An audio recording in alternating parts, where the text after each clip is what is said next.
Hey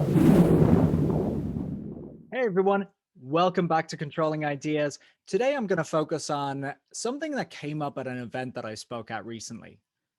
I got a simple enough question. What kind of story should my brand tell? Now, I always talk about how stories should start with a controlling idea and then focus on the audience and build from there. But when it actually comes to the plot line, the actual structure of the story, there's various different ways that you can tell your brand story. So, what I'm going to talk about today is the 7 basic plot lines that your brand can use to tell your story. To give you a very quick history, English journalist and author Christopher Booker published a book in 2004 which explained 7 basic plot lines.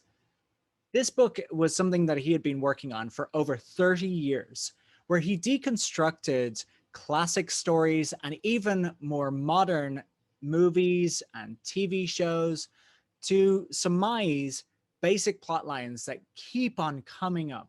And what I'm going to do today is very quickly touch on each one of these plot lines and then highlight how this could be used by your brand to tell your story. The first plot line is overcoming the monster. This is the classic David and Goliath story where our underdog hero overcomes some evil force, some gigantic monster that is vastly superior, vastly stronger than them. You see this kind of storyline all the time in franchises and in standalone movies. You see it in the likes of James Bond, where he's up against an evil foe. Sometimes in these stories, the hero must find some magical device or some great weapon to help them overcome this monster. If you're thinking about this for your brand, you shouldn't be the underdog. You shouldn't be the hero. Your audience should be the hero. The person that you're selling your product or service should be the hero.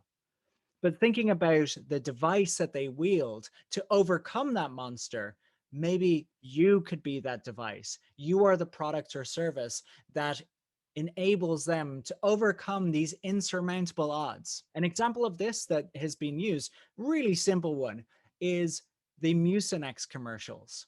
If you've ever seen them, there is this monster called Mr. Mucus, which is ruining our underdog hero's day.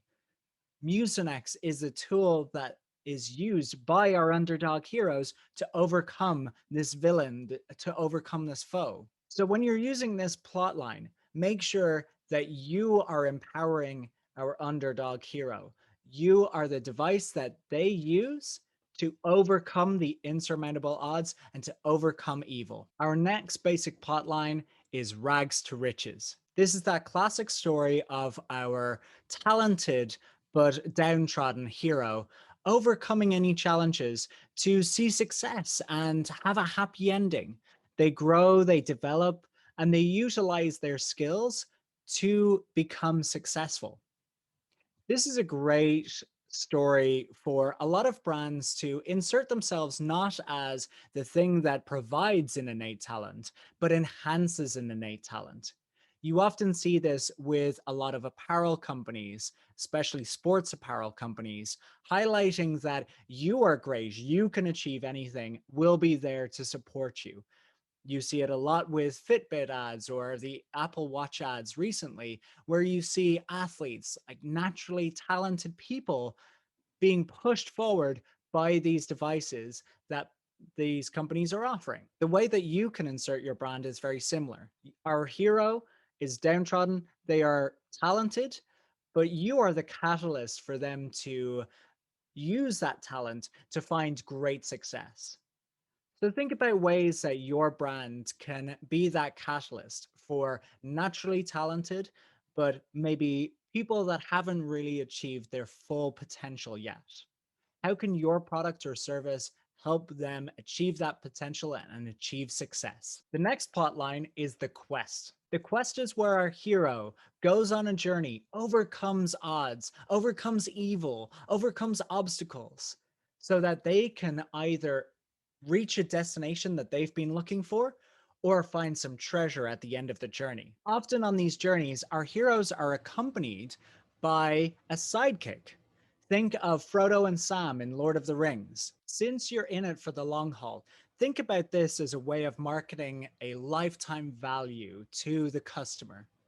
Think of the way that insurance companies talk about how we'll be there for every moment that's important to you. We'll be there to protect you, your children, your children's children. We are there in it for the long haul.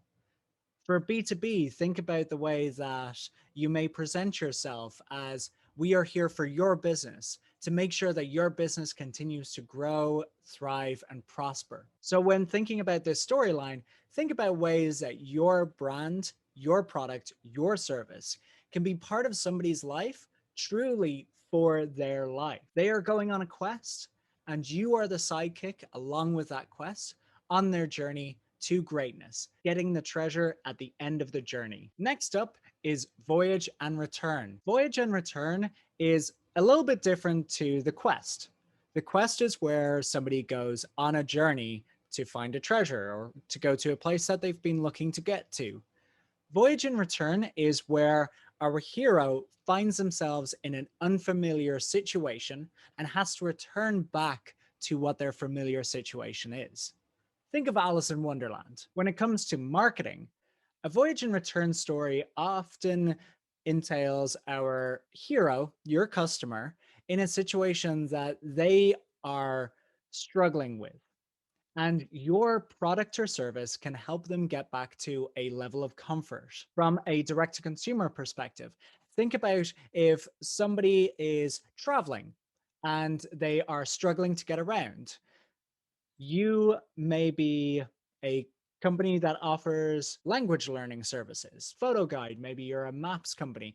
Whatever you are, you're providing them a tool that can give them a level of comfort again. From a business to business perspective, think about the ways that sometimes businesses may have a difficult quarter. They may have a situation where something has happened at the business that's causing them difficulty. Your product or service can bring them back to that level of comfort. This can often be a great time to showcase what your brand offers to people who are not necessarily looking for massive success straight away. They're looking to return their life to normal. They're looking to return their life to a level of comfort.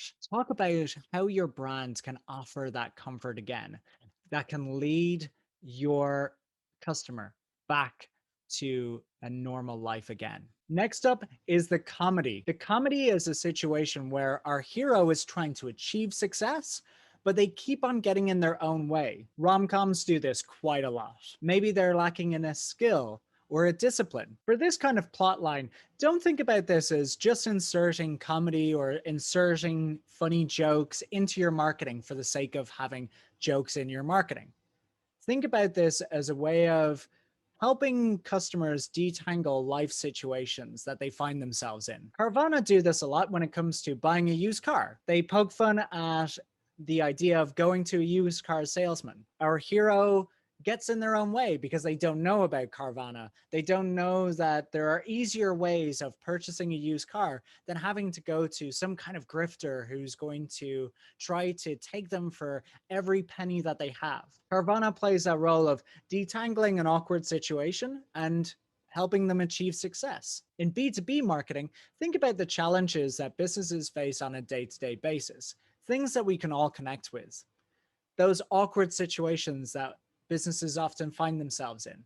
Maybe it's the way that a sales team operate and the difficulties that they have in completing that sale. Your product or service helps them detangle this situation, helps them get around it, provides them with the skills and the discipline to help them achieve their objectives. So when thinking about this plotline, think about the ways that your product or service could potentially help somebody who is maybe getting in their own way, how you're providing them with a skill or a discipline, with an added tool that helps them avoid awkward situations that they find themselves in on a daily, weekly, or monthly basis. Next up is the tragedy. The tragedy is where our hero is undone by their own flaws, or maybe some cruel event, an unforeseen circumstance that's happened upon them. This is a difficult one in marketing because this is when somebody is at their lowest point. Unfortunately, these situations happen in the real world.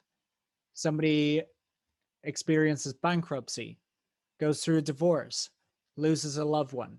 In this moment, the sole purpose of your product or service is to be a helping hand. It is a support for that person. This is where you really need to think about how your product or service truly acts like that.